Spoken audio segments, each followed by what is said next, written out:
Hey, what's going on? I'm Sean Eng, president of the Rotary Club of Harrisburg. We're the number 23rd club in all of the world. We are part of a network of 1.2 million members dedicated to putting service above self.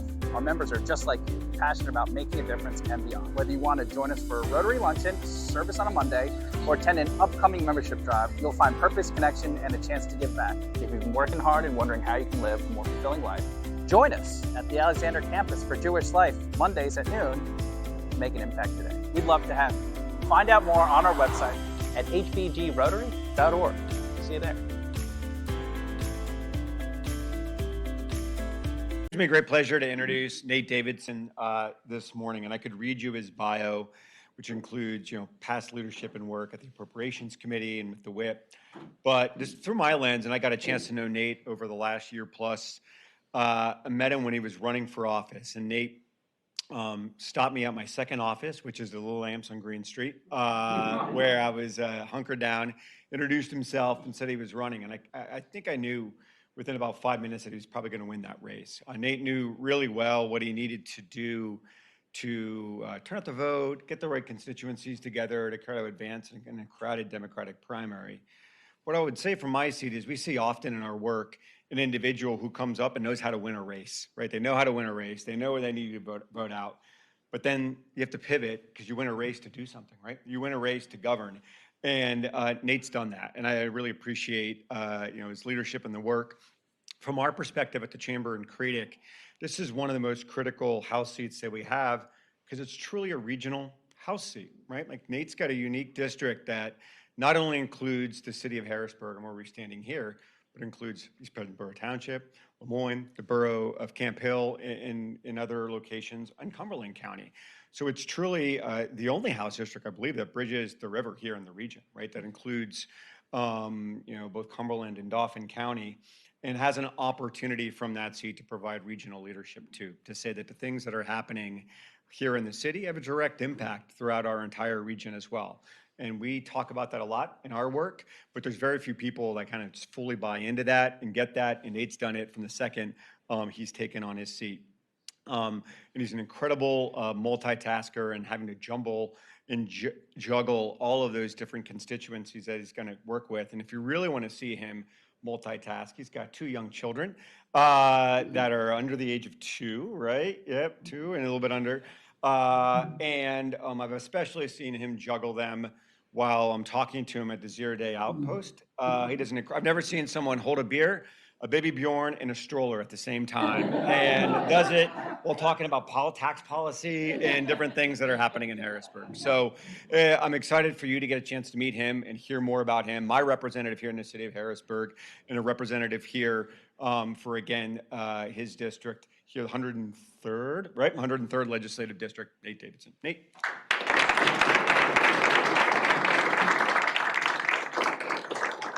Thank you for the very kind words. I'm going to move this over here a little bit. It's very nice to be in a room with so many familiar faces. Can everybody hear me okay if it's like this? Great. So thank you, Ryan, for the very kind and warm introduction. I'm never at that outpost. It's very rare to find me there. Yeah, so my staff, and thank you to Sean for the invitation as well. And thanks everyone for being here today. My staff told me that I was asked to speak for 15 minutes. And I said, no one wants to hear me talk for 15 minutes. So we're gonna be less than that, but they did make me write the things down today. Usually I'm off the cuff, but we're going with the words today. So bear with me. I haven't given a speech in a while. It actually has been a minute. I've done a couple rallies recently, and that's a different thing. Done some floor remarks, that's a different thing. But people sitting down and listening to you I'm rusty, so bear with me. There's no press here. So yeah, and it's a chatty crowd here as well. Sean, they're pretty chippy, so get ready for the dad jokes. It's a true privilege and honor to serve the 103rd District in Dauphin and Cumberland counties. This community means a lot to me. I grew up here in Dauphin between Hershey and E-Town. It's where I learned the values of hard work, community, neighbors helping neighbors. And I saw firsthand the challenges of our region, but also the potential and the incredible opportunity that our region has. Today I am blessed to be raising those 2 kids right here in the city, and actually just right now, they're across the street at the JCC ELC. So thanks to our hosts here at the JCC. A round of applause for them. Hopefully they're starting nap time right now. Ella's been skipping her naps recently, so that's been a challenge. You know, their future and the future of all of our children, that's what motivates me every day. You know, I want them to grow up in a community that's safe and prosperous with opportunities to succeed, good schools to attend, and just a region with opportunity. And the Susquehanna Valley is that to me, and I know it is to all of you. For many years, my work took place behind the scenes. Before I was elected last year, I was a staffer. I was legislative staff in the Pennsylvania House, and I kind of thought I was going to be staff forever. I really enjoyed my role there in working with policymakers and with our elected leaders to guide things in the legislature. But from that vantage point is where I saw the inner workings of our legislative system.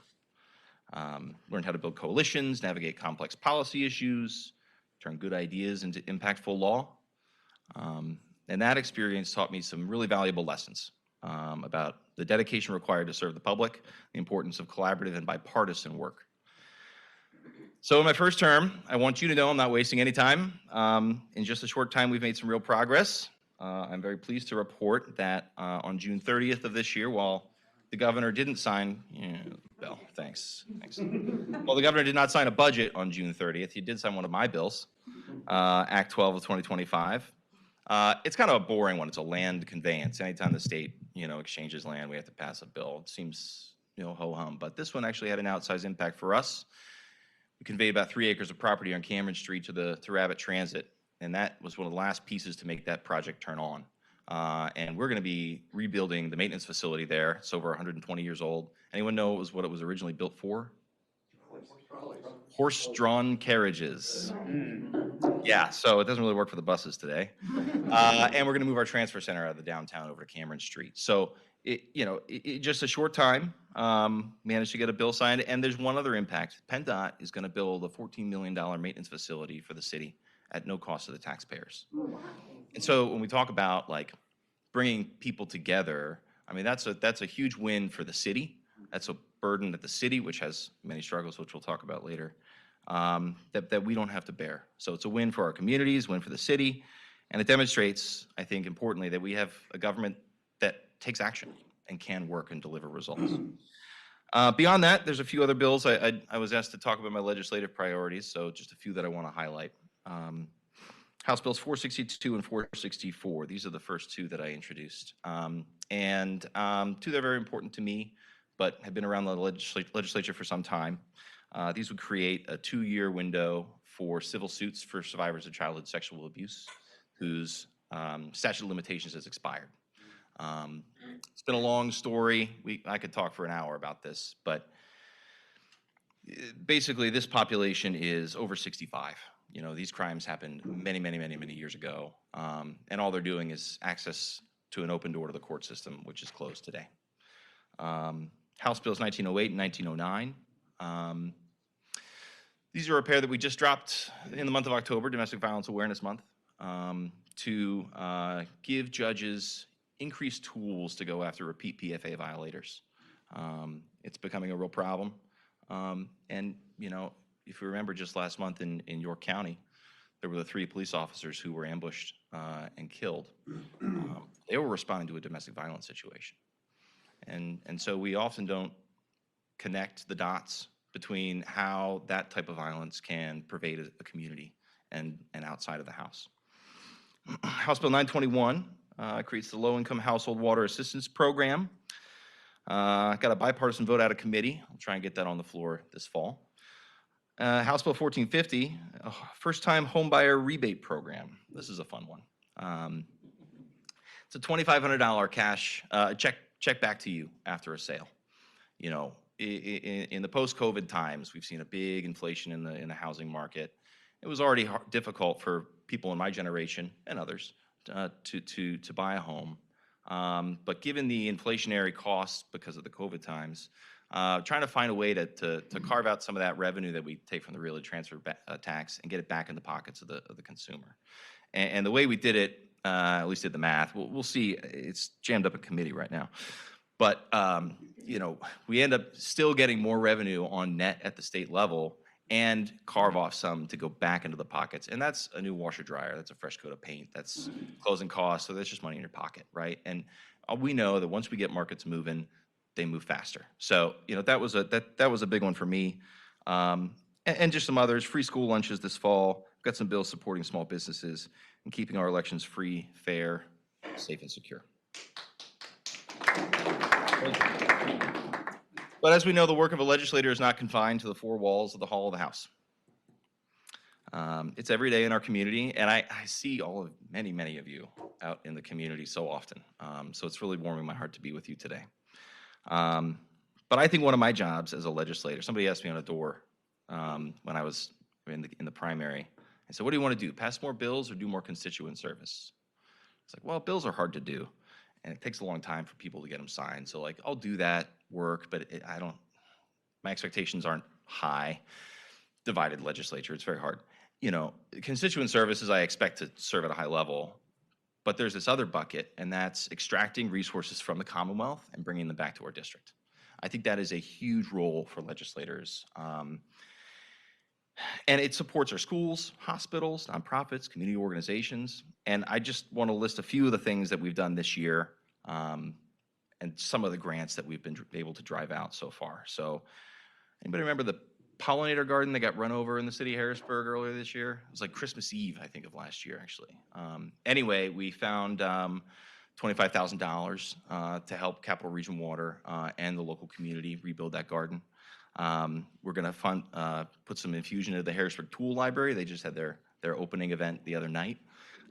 East Pennsboro Fire Police, Downtown Camp Hill Association, a new roof for the Cumberland County Courthouse, over $200,000 for Rupley Park in the borough of Wormleysburg.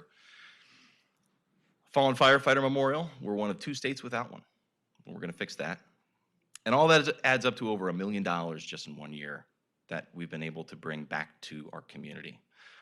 So, you know, I don't like to toot my own horn too often, but we're not done. And there's more work to be done. More words. Okay on time, Sean? You're good. Okay. Fantastic. Are we enjoying this? Keep going. You know, as legislators, sometimes the most powerful tool we have is our voice.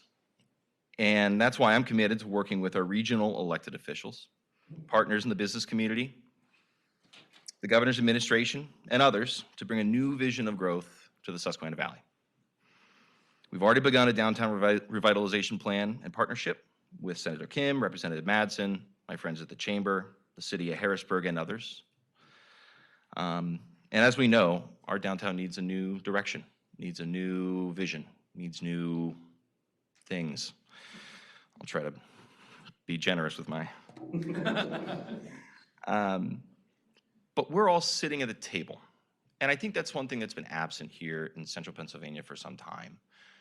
Someone to step forward and assemble a table of leaders to say, look, we all have to work together to accomplish the goal.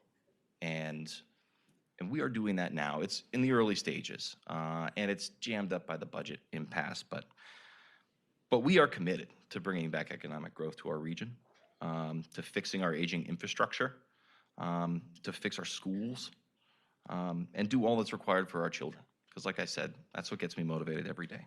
And looking beyond South Central Pennsylvania, I was honored to be appointed by the Speaker of the House, Joanna McClinton, to the Canada-U.S. Relations Committee at the Council of State Governments. This appointment has allowed me to meet with other state and provincial leaders to discuss issues of mutual importance, from cultural exchange, sports, energy, manufacturing. You know, Canada's our #1 export and import partner. We do almost $30 billion in combined trade back and forth every year. Tens of thousands of Pennsylvania jobs, hundreds of Pennsylvania businesses, all rely on that relationship and friendship. So this summer at our summit, I helped author a resolution and passed it out of committee unanimously, reaffirming our commitment at the states and provincial level to work harder to maintain that relationship in these trying times. And then just last month, I was invited by the government of Canada up to Ontario on a trip with several other state legislators from the northeastern states to continue to work on that relationship. So stay tuned for that. But I do all that because that relationship isn't just important to the Commonwealth, it's important to our region. And as we're talking about economic development and new visions for our region, we need to think beyond maybe even our own borders sometimes. And of course, the most important work happens in my district office, my dedicated staff. They're here to work. I'm very blessed with the team in my office. We have helped countless numbers of individuals with their rent rebates and property tax, put tens of thousands of dollars in people's pockets from unclaimed property claims, help seniors with their PACE and PACENet applications. They really do a wonderful job in the office. So, I came to Harrisburg to fight for our community, but more than that, it's to work every day to solve 63,000 other people's problems, which is a lot of work. For making sure our infrastructure is strong, working to revision our downtown. But I'd like to take a moment to speak directly to you and your motto, service above self. It's not just a phrase. It's a mission that resonates with the work that we do in public service. We, your partners in government, and you, our partners in the nonprofit, in the business sector, we're on the same team. We have to be. While we may approach our work from different perspectives and angles, our shared goal for a better community, healthy and safe communities, good schools for everybody, an economy that grows, and a government that gets reformed, those shared goals bind us all together. And that collaboration between government and all of you is essential. So, we can draft bills and secure grants, but it's actually the boots on the ground every day in our communities that make our communities run. So I wanted to say thank you. Thank you for what you do. Thank you for the time you take out of your week to come have lunch and discuss and keep that momentum going. We couldn't do it without you. So with that, I'll be here for a little while and happy to take questions from anybody, but I think most of you have my cell phone anyway. So thanks very much for your time.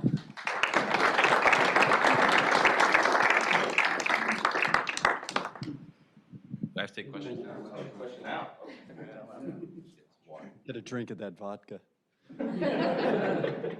It's tequila. Nate, sorry. Nate, first of all, thank you for your support of your favorite community college. We appreciate that. Second of all, can you give us some idea on when you believe the state budget will be passed? Keep drinking that tequila. We have now borrowed $18 million from our reserves to pay salaries and operating funds over the last 5 months now. So we're just curious when you think, and we know it's not all on you, when you think that may be settled. Yeah, at least you don't have to pay interest on that. The school district of Philadelphia took out a $1 billion loan to make payroll through the end of the year.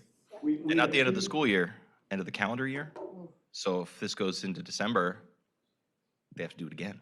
We have 2 community colleges that just took out lines of credit because they didn't have the reserves. So first off, I voted for 2 budgets that await action in the Senate. For the first 100 days of the impasse, I was fairly measured with my opinions about the lack of action in the Senate in particular, but I'll be a little more sharp today. We've voted for multiple things, sent them over there. The only thing they've sent us in the House is last year's budget. And I don't know about your household or business, but in my household, things cost more this year than they did last year. So it's just a non-serious offer in terms of negotiations. Now, I used to know things when I was senior staff because I was negotiating the budget, so I had a real insight. However, now that I am just a lowly rank and file freshman, I don't know things, but I can see the smoke signals, so to speak. I don't know. I thought we were going to get there even in the beginning of October when we sent them a budget. Up until an hour before that vote, House Republicans were going to put up 50 votes. And they got spooked by their colleagues in the Senate and only put up 3. So if that had happened, we would have had a budget by now. I don't know. I can't imagine it's before Election Day. Maybe between then and the end of the year. The Senate could do it tomorrow. They could do it now. Like they're in session today. So anyway, Thanks for the question, Ski. Peggy, how are you? I'm good, thank you, Thank you for welcoming us to your neighborhood. of course. I have a lot of questions. Firstly, I want to thank you for all the things that you are doing, the variety of the bills that you're supporting, et cetera, speak to your knowledge and the fact that you've been working with the legislature as long as you have. So you, as far as I'm concerned, were the best possible candidate that ran last year. Or not last, that was last year. Speaking of which, Nate will be up for election coming next year. So the poor House of Representatives has to run it every other year, and it's awful. It's awful for them. It is. It's because they're always running. They always have to raise money, et cetera, et cetera. There are a handful of Democrats in this room, and I'm vice chair of the State Democratic Committee. And I want to ask you, how much influence does the fact that the federal government also doesn't have a budget affect the state of Pennsylvania? Yeah. And approximately how much money are you aware that has already been cut from what the state is imagining to get? Yeah, that's a good question. Thanks for your kind words, Peggy. And I was raised by Republicans, so I have Republican friends too. It's all good. So I'll tell you what I heard from the governor. I was at a press conference with him, and he got asked a similar question about the federal shutdown and the impacts here.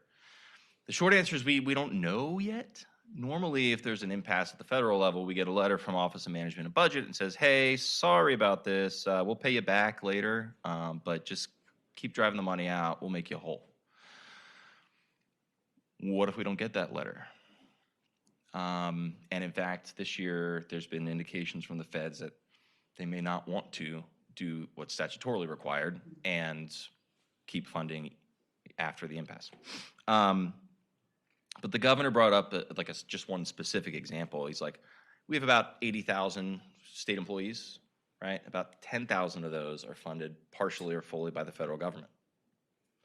So if the feds say you're on the hook for the money, how long can the Commonwealth just foot the bill for 10,000 employees every single month? Like that adds up. So it's questions like that like play out over time. It is going to have negative impacts. I'm more concerned about the impacts they do when they cut stuff in the bills they pass.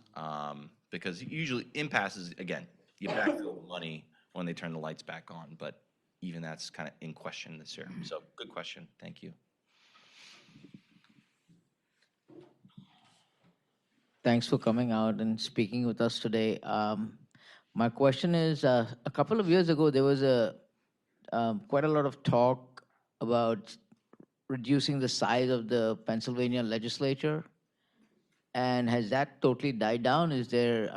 Does it seem like it's now you guys feel that it's the correct size, or is there going to be any more talk of reducing the size? Because, I read that it was one of the largest legislatures in, all of the U.S., so just wanted to check with that. Yes, the House is the second largest legislative body in America, or state legislative. Congress is larger than that. Anybody know who number one is?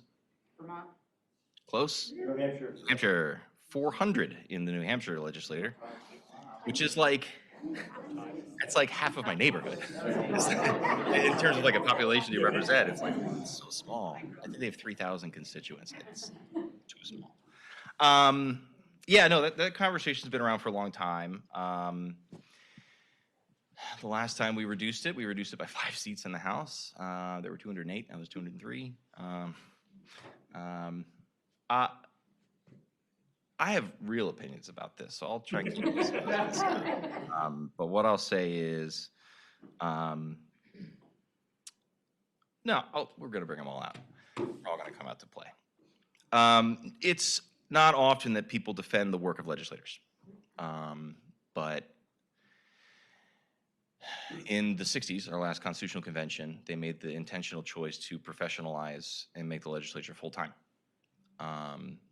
And because what was happening prior to that, when it was low pay and only part of the year, really concentrated in a couple of months, The only people who could afford to serve in the legislature were the rich guy in town, the lawyer, the doctor, you know, a business owner, somebody who could afford to leave for a couple months and come back and not lose their job, right? So it was limiting in the voices that made up our patchwork quilt, right? You know, that's the legislature. And so they increased the salary and increased the times or full-time to make it more reflective of the community. And that's why the House is up every 2 years, Peggy, because we are, you know, we're the people's house. The Senate, House of Lords, we can talk about them in a minute. And yes, I am a recent convert to reducing the size by 50 senators. We don't need any of them. I love Patty. I love Patty Gimm. Take her back in the House. Sorry. Anyway, no, having a full-time and professionally paid legislature is sometimes it's in paradox, right? And sometimes it's unpopular. Maybe I'm biased. I see the value. Others will as well. There's just a balance, right? You want people to be accessible. That means you have to have fewer constituents. That means you need more legislators.